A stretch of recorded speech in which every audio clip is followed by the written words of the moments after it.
Okey, pada kali ni kita nak tengok ada satu budak ni yang cukup comel ni. Budak yang cukup comel ni dia membuat ekspresi ayat-ayat budak Perlis. Jadi ayat budak Perlis ni kita boleh tengok di skrin lah ni. Jadi sebelum tu saya pasang dulu. Kan? Kemah cendol lagu tu. Perangai tu bagi berjenis sikit. Saya sopongan jemuan tu. Duk buat celapok darah. Ni. Jemuan ni memang cukup legend jemuan ni. Jemuan ni sebenarnya daripada zaman saya kecil lagi, dia nak tunjukkan bahawa jemuan ni ialah perangai yang paling susah nak handle. Maksudnya cukup buah. Buah ni bukan macam binatang buah, bukan manusia buah. Buah ni kita panggil apa? Lasak. Lepas tu ketegang, degil, kepala batu. Kalau suruh buat apa pun memang kaki memerontak. Itu adalah sebahagian daripada intipati jemuan. Tapi saya nak skip cepat lah benda ni. Bukan apa, sebab saya ada sambungan daripada ayat-ayat budak Perlis ni. Buat abang. Buat abang apa? Tidak, tak tahu. Duk buat kelabuh bewok apa dia aku tak tahu. Duk celapok mai tak tahu hala. Tak boleh aku. Hang nak sampai aku saipok pala hang. Dah saya duk geram tengok bibir dia tu. Tu dia merah semua, dia pakai mulut merah. Makan. Bangsa apa cakap tak ada reti ni?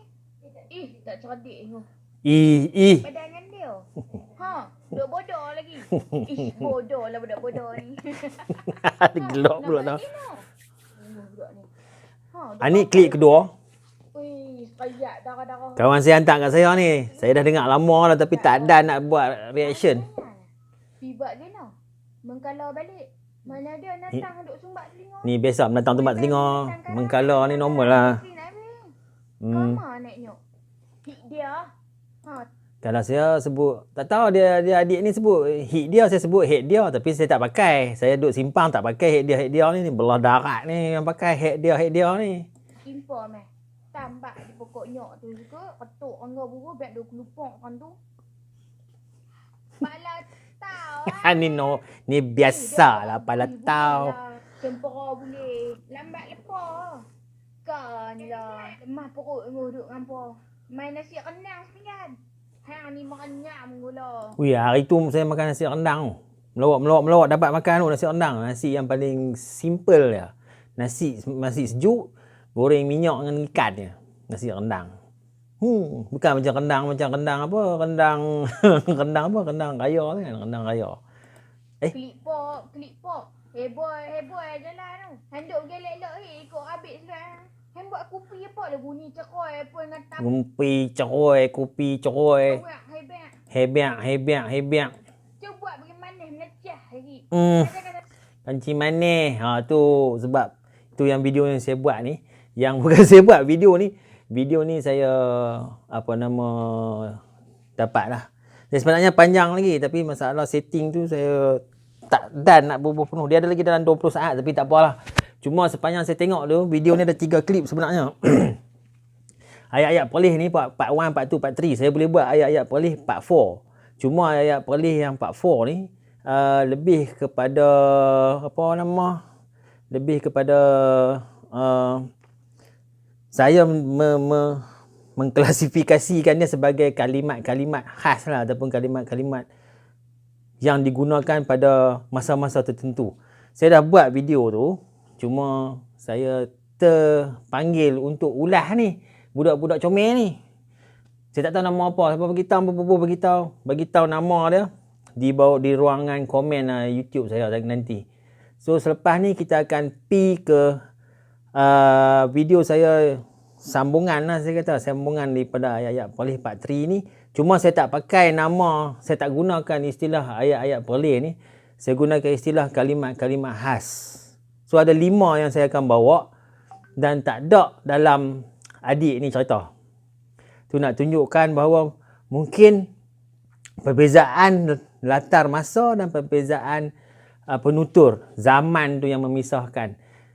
Dan apa yang adik ni sebut ni memang kita biasa dengar. Cuma jemuan tu memang legend lah. Jemuan tu legend. Yang lain tu ceroy, kopi. Itu lebih kepada yang kita selalu dengar. Yang kita tak selalu dengar. Mungkin ada dalam 5 kalimat khas yang saya akan bawa selepas ni. Kita jumpa. Kali ni saya nak berkongsi 5 kalimah khas. Kalimat-kalimat khas yang dipertuturkan oleh penduduk Negeri Perlis secara khususnya dan juga penduduk di kawasan utara secara amnya. Hei, baru kawali.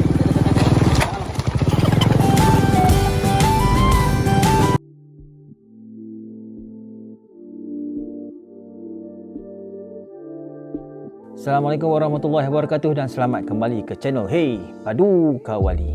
Terima kasih kerana kembali ke channel ini para kawan-kawan, teman-teman, para subscriber dan yang bakal subscribe. Jangan lupa like, comment and share channel saya ni. Okey, sebelum kita pergi ke 5 kalimat khas itu, saya cuma nak memberi sedikit pengenalan mengenai kalimat-kalimat itu daripada segi penggunaan. Maksud saya di sini ialah penggunaan ini mungkin terbahagi kepada 3 keadaan, iaitu yang digunakan dari dulu hingga kini yang masih popular. Yang kedua ialah penggunaan yang digunakan pada kelompok tertentu, kelompok penutur tertentu dan juga pada julat masa yang tertentu sahaja.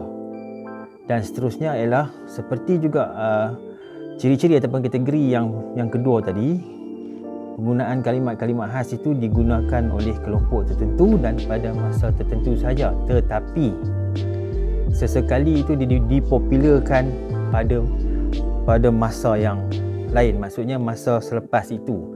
Itu pun yang dipopularkan pun oleh daripada kumpulan itu juga, makna dia tidak berkembang kepada generasi-generasi selepas itu. Ya, itu saya gariskan 3. Cuma daripada 5 kalimat-kalimat yang saya akan share kepada anda semua ni, kepada hampa semua ni, tidaklah saya memberikan dia kedudukan di mana. Cuma pandangan saya kalimat-kalimat itu dia berdiri, dia termasuk dalam kategori 3 yang tadi. Pertama ialah usung. Usung ni dia adalah satu eksklamasi keterujaan. Maknanya digunakan dalam menggambarkan suasana perasaan yang gembira ataupun teruja ataupun terpegun. Dia kalau kita nak compare tu macam mana Nyong Ismail ataupun Allahyarham Nyong Ismail dalam filem Ahmad Albab. Bukan Ahmad Albab. Cerita apa yang jadi saudagar onta tu? Tiga Abdul yang bila Abdul Wahub nak membeli kembali abang-abang dia tu, dia pergi ke rumah saudagar. Pada masa tu dia bertawar menawar, saya dipendekkan cerita tawar menawar. Jadi dia kata dia nak belilah. Dia beli dalam sejumlah 4,000 dirham. So pada masa tu Ismail telah membuat eksklamasi wow. So wow tu kita boleh tukar kepada perkataan usung. Dia sama. Cuma usung ni dia ada banyak cara sebutan, cuma saya boleh buat yang tadi saja. Sebab dia sebenarnya dia perlukan satu, dia punya feeling tu baru boleh sebut. Dan ini usung ni saya rasa boleh dikategorikan bahawa dia digunakan di negeri Perlis. Mostly majoritinya digunakan di negeri Perlis. Sebab saya pernah lah merantau ke Kedah apa semua, dia orang tak nak pakai, dia pun tak pakai. Dia orang tak pakai usung. Itu cerita buat usung. Usung ni dia teruja, dia usung Han. Macam tu.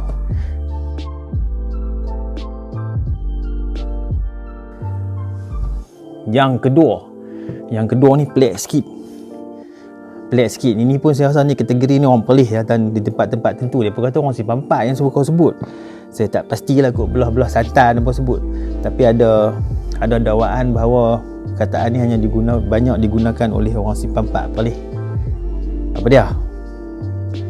Tunggu sekejap lagi. Terima kasihlah kerana tunggu kan. Okey, yang kedua tu ialah muntah. Muntah ni tak payah nak terang lah, tak payah nak cerita lah muntah ni lagu mana.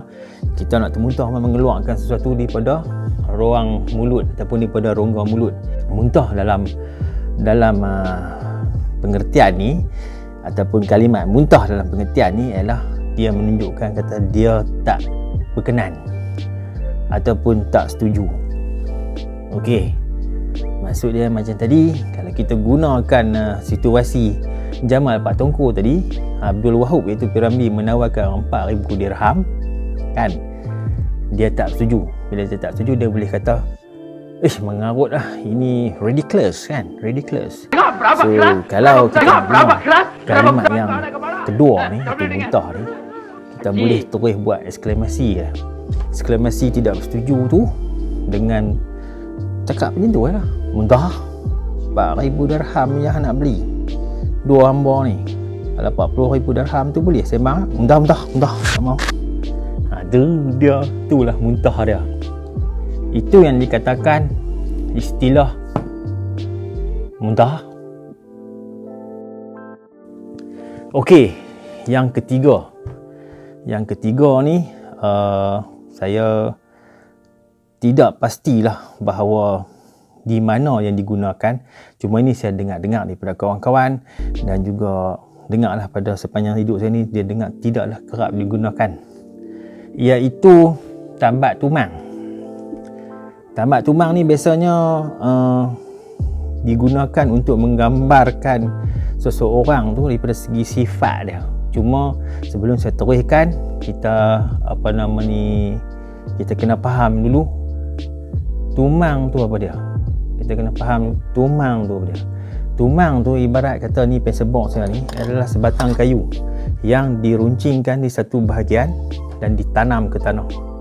Ditanam ke tanah sampai sini, diikat tali. Tali tu adalah tali untuk tambat lembu, kambing, kerbau. Ni lebih pada orang Melayu lah kan, lembu, kambing, kerbau.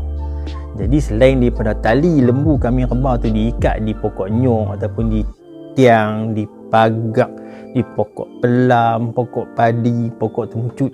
So dia ada satu alat khas untuk mengikat tali tu dan ditanam ke tanah. So ditanam macam ni, so tali tu jatuh. Itu nama dia tumang. So balik pada perkataan ikat tumang ni, yang saya faham tu dia adalah orang yang tak mau nak bergerak pergi mana lah. Sebab tumang tu konsep dia menyekat pergerakan.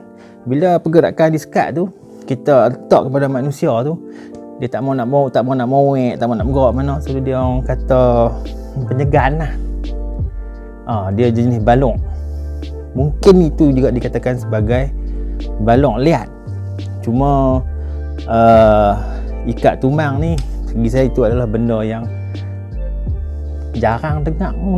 Kalau kata balong liat tu umum kan, belah Kedah apa Penang, itu satu Malaysia faham balong liat sebab kita dah simulasi kan, semua apa penutur-penutur dah melting pot duduk sekali kan. Kalau ikat tumang ni, tu yang saya bawa tu. Itu yang ketiga lah, ikat tumang kan, balong penyegan. Buat apa suruh buat apa pun tak mau, duduk pergi kot tu, tak apalah, takat ni cukup lah. Dia macam tu lah kan. Tak tahu, komen. Okey, yang keempat ni saya boleh declare kot no. Kata benda ni sebenarnya dia digunakan pada masa tu saja. Dia digunakan pada masa tu oleh penutur yang tertentu. Maksudnya penutur tertentu dia suka tengok sukan. Dan masa tu dia merujuk kepada tahun 80-an. Sebab apa? Sebab kataan taktik Korea ni, dia merujuk kepada tipu helah pemain-pemain Korea dulu. Kan kalau kata pemain Korea Selatan tu tahun 80-an, zaman Cha Bung Keng kan semua tu, yang pernah lawan dengan Malaysia zaman Muhammad Hari di Seoul 86 para Piala Dunia apa semua tu. So itu tempat depa kalau depa main kat Pesta Bola Merdeka ni, kalau rasa depa dah nak menang ataupun dah rasa nak boleh game lah tu, perlawanan tu, dia akan buat injet lah, kadang-kadang buat sakit, kena sikit pun sakit. Lepas tu injet lama sebab undang-undang bola pada masa tu kan dia linear kan, so tak boleh, dia boleh melengah-lengahkan masa. Itu taktik Korea. So itu saya kata bahawa kalimat taktik Korea ni sebenarnya law ni orang tak pakai lah. Saya pun tahu tapi saya tak pakai, saya dah lupa dah. Ni pun saya tanya kawan saya Amin, dia kata ingat tetik Korea. So maknanya sebabkan tu tak ada siapa guna dah. Sebab apa? Lagi satu, pasukan Korea Selatan pun dah hebat dah. Dia tak buat dah tetik Korea dah. Dia tak melengah-lengahkan masa dah. Dia tak melengah-lengahkan masa. Mereka dah level world class. So dia orang tak buat benda-benda macam tu. So perkataan tetik Korea ni merujuk kepada melengah-lengahkan membuat kerja lah. Melengah-lengahkan masa, buat loe, buat lembai, buat boble. Tu semua tetik Korea. Yang kelima ni ialah bulan timbul. Bulan timbul ni sebenarnya bahasa, saya rasa ada orang pakai lagi lah. Saya orang pakai lagi, tapi mungkin generasi tua lah, ataupun yang dah 60, 70, 50 pun saya rasa tak pakai. Saya ingat perkataan bulan timbul ni pun sebab masa arwah tu ayah saya selalu sebutlah dalam dia punya perbualan, bersembang apa semua dengan kawan-kawan sebaya dengan dia pada masa dia hidup dulu lah. Maksud bulan timbul tu ialah bulan hadapan. Cuma kita boleh agaklah daripada asal usul perkataan bulan timbul itu dia merujuk kepada bulan Qamariah lah, bulan mengambang kan. Setiap bulan dia kira satu cycle. Cuma bila kita samakan dengan situasi moden ni, dia merujuk kepada bulan Masihi sekarang lah, ataupun dia merujuk kepada tunggu gaji lah. Tunggu gaji ataupun tunggu bulan yang next month, bulan seterusnya lah, bulan depan, bulan seterusnya. Macam-macam lah. Itu saja 5 kalimat. Dia ada banyak, tapi saya buat 5 dulu. Nanti kalau ada ni kita buat lah part 2 kan. So saya buat 5 dulu, tengok macam mana pandangan tuan-tuan perempuan, para subscriber dan juga yang bakal subscribe. Jangan lupa subscribe channel Hey Padu Kawali. Saya ucap terima kasih sekali lagi kepada semua yang menonton. Jumpa lagi. Assalamualaikum warahmatullahi wabarakatuh.